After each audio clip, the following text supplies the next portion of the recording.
For decades, the prototype for a top Israeli politician has been a tough-talking man with a decorated military past who's big on security.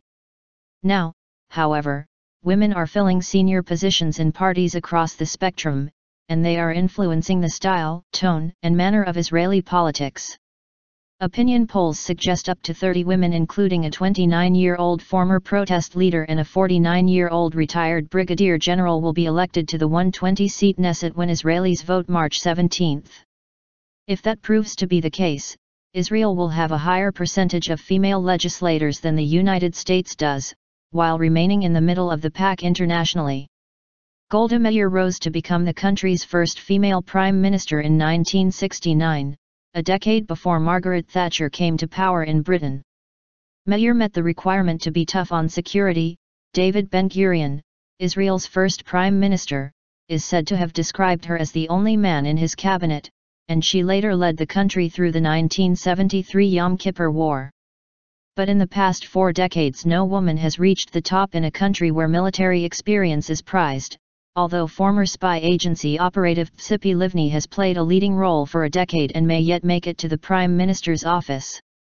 One of the most prominent of the latest generation of women in politics is Orly Levy Abexis, number 2 on the candidate list for Yisrael Beitenu, a far-right nationalist party that is expected to win 5 or 6 seats in parliament.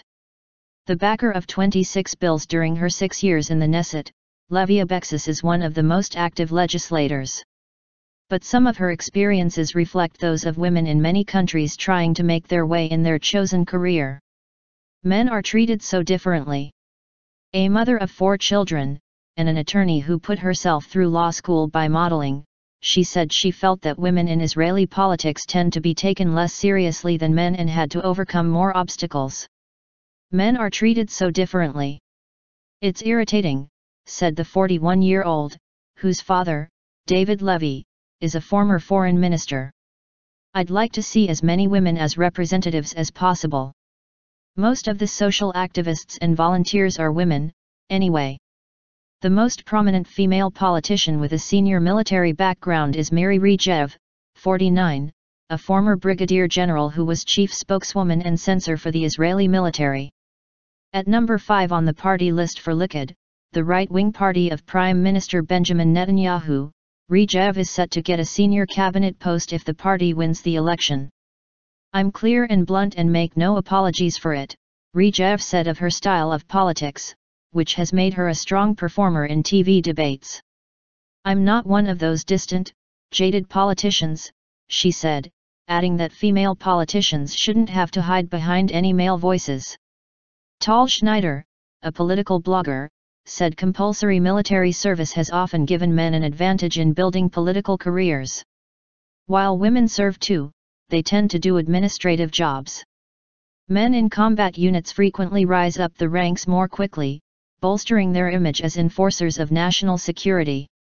As a result, women are often left seated on the sidelines, said Schneider. Ultra-Orthodox parties.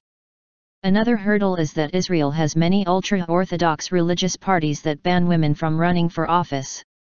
They account for around 15% of parliament, making it even harder for Israel to redress the gender balance. Israel's best-known woman politician internationally is Livni, a former justice minister and peace negotiator who once worked for the Mossad intelligence agency. Livni, 56, is CEO head of the center-left Zionist Union, which is opening a lead in opinion polls. If the alliance wins the election and forms a coalition, Livni is slated to rotate the prime ministership with Labour's Isaac Herzog, who will serve first. On the left is Staff Schaffer, 29, who became the youngest woman to serve in the Knesset in 2013. A former leader of social reform protests that shook Tel Aviv in 2011, Schaffer continues to campaign for more housing and relief from the high cost of living in Israel. A member of Parliament's Finance Committee, she has been outspoken on such issues as the amount the government spends on building settlements on occupied land. At 4th on the Zionist Union list, Schaffer is almost guaranteed a cabinet position if the alliance forms a government. It's a long way from social protester to cabinet minister in just 4 years, and she knows it. I came to understand that if we, the younger generation, don't go into politics and create change for ourselves, nobody is going to do it for us, she said.